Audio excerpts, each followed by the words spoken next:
Alors, le DM numéro 6, il s'agit de deux exercices. Le premier, c'est une équation différentielle, linéaire, oui, du premier ordre, mais qui n'est pas normalisée. Donc, l'équation différentielle,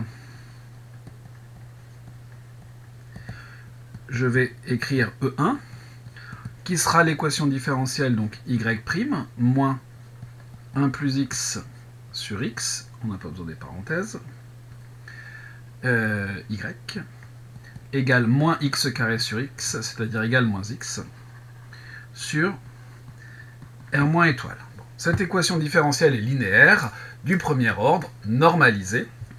Donc son équation homogène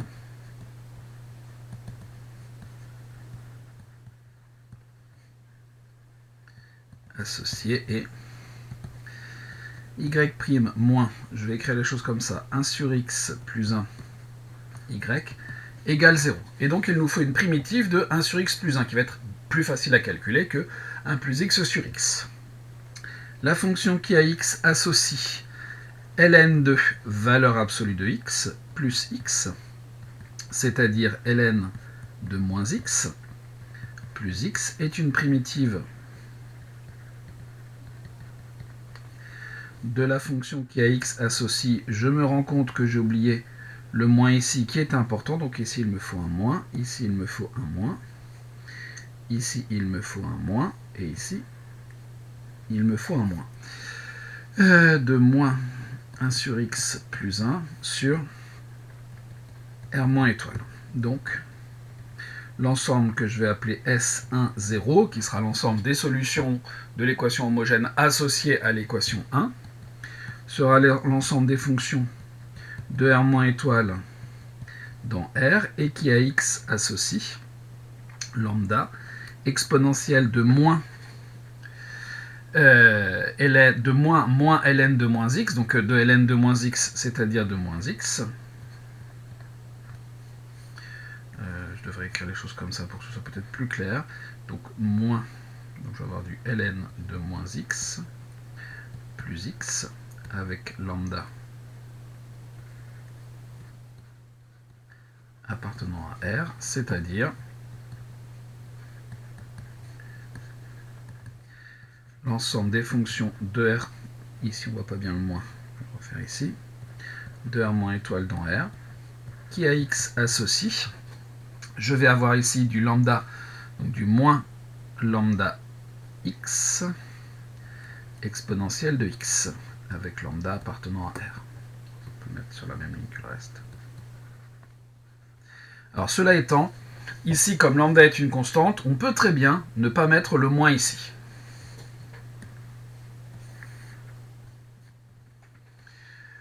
Ensuite, cherchons une solution particulière.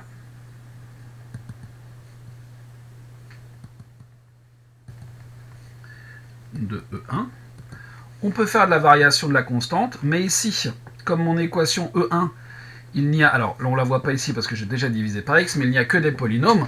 Moi je vais directement chercher sous la forme d'un polynôme. Alors on pourrait se poser la question du degré du polynôme. Ici, j'ai moins 1 plus x, y égale x carré. Je vais donc chercher sous la forme d'un polynôme de degré 1.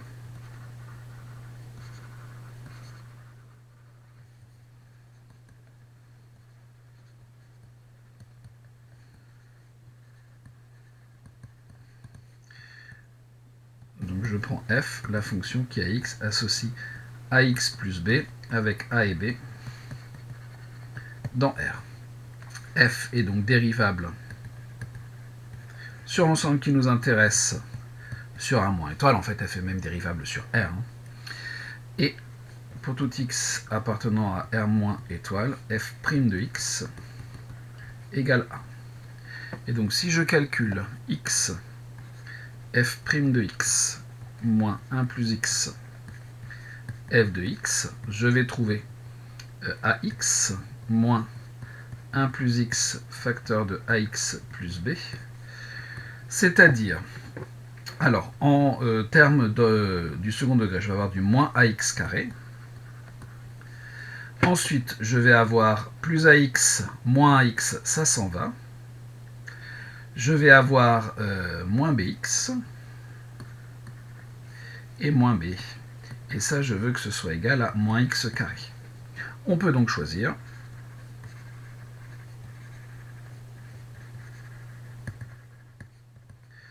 a égale 1 et b égale 0. Donc la fonction qui a x associe x est une solution de E1. Finalement, mon ensemble S1 des solutions de l'équation E1, ce sont les fonctions de R- étoile dans R, qui a x associe x plus lambda, en fait c'est moins lambda x exponentielle x avec lambda, un réel quelconque. Ensuite, il va falloir faire la même chose, mais sur R plus étoile. Hop, résolvons E2, donc qui sera y' moins 1 sur x plus x, 1 sur x plus 1, pardon, y égale moins x sur R plus étoile. Son équation homogène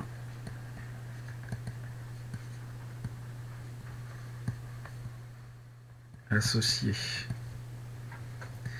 est y' moins 1 sur x plus 1, y égale 0.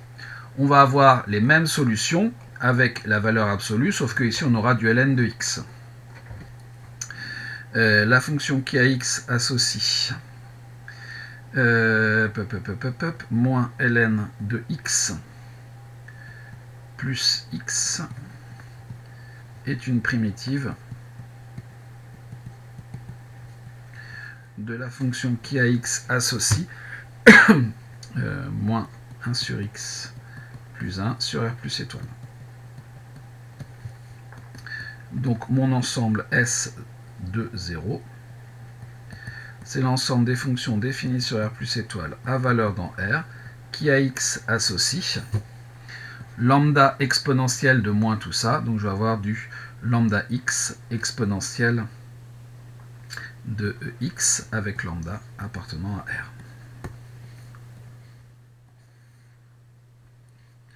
Même chose, on va chercher une solution particulière.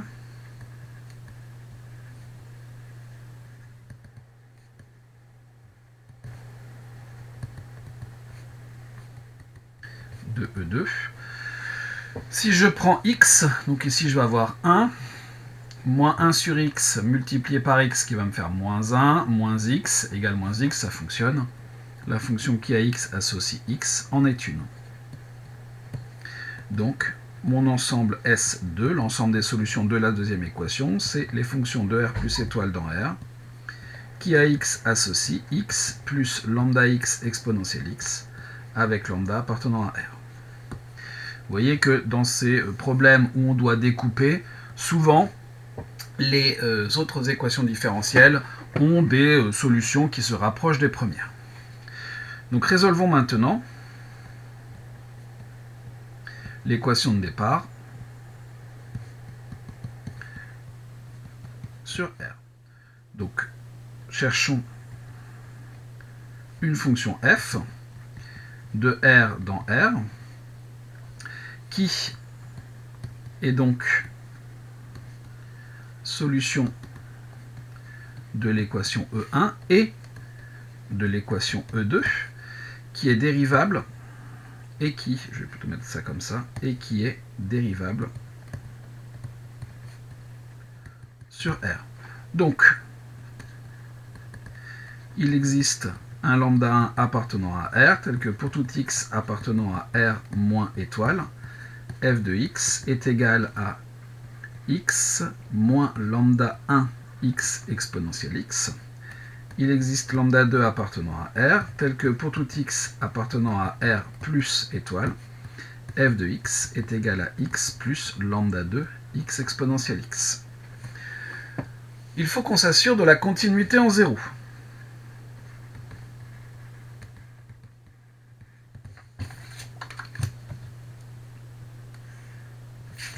Donc, je vais chercher la limite lorsque x tend vers 0 moins 2f de x. Et on va trouver que on doit avoir ici 0. L'exponentielle va tendre vers 1, avec le x devant ça va faire 0, le lambda 1 va rien changer du tout, et donc je vais obtenir 0. La limite, lorsque x tend vers 0 plus 2f de x, je vais obtenir 0. Donc, une telle fonction f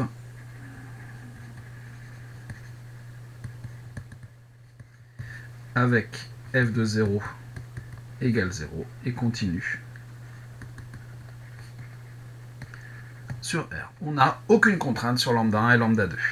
Ensuite, on va s'intéresser à la dérivabilité.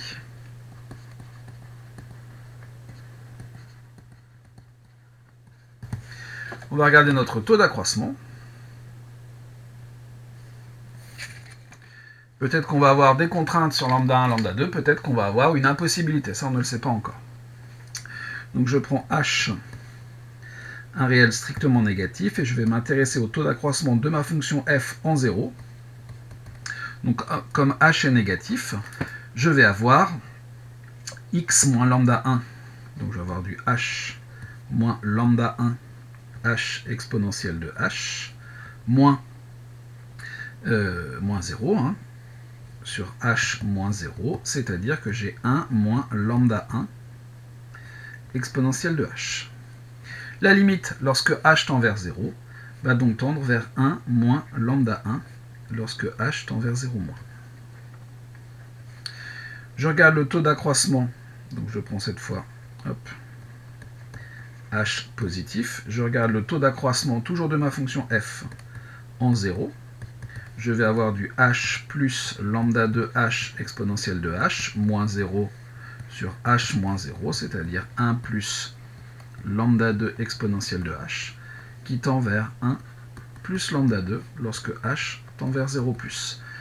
J'ai donc deux constantes, pas de problème. Si je veux qu'il y ait dérivabilité, f est donc dérivable en 0,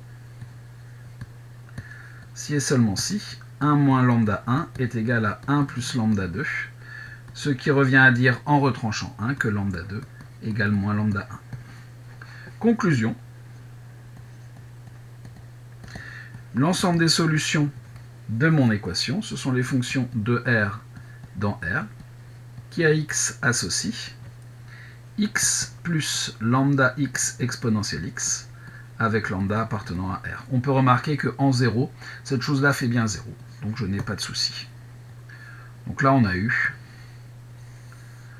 un recollement assez simple en 0.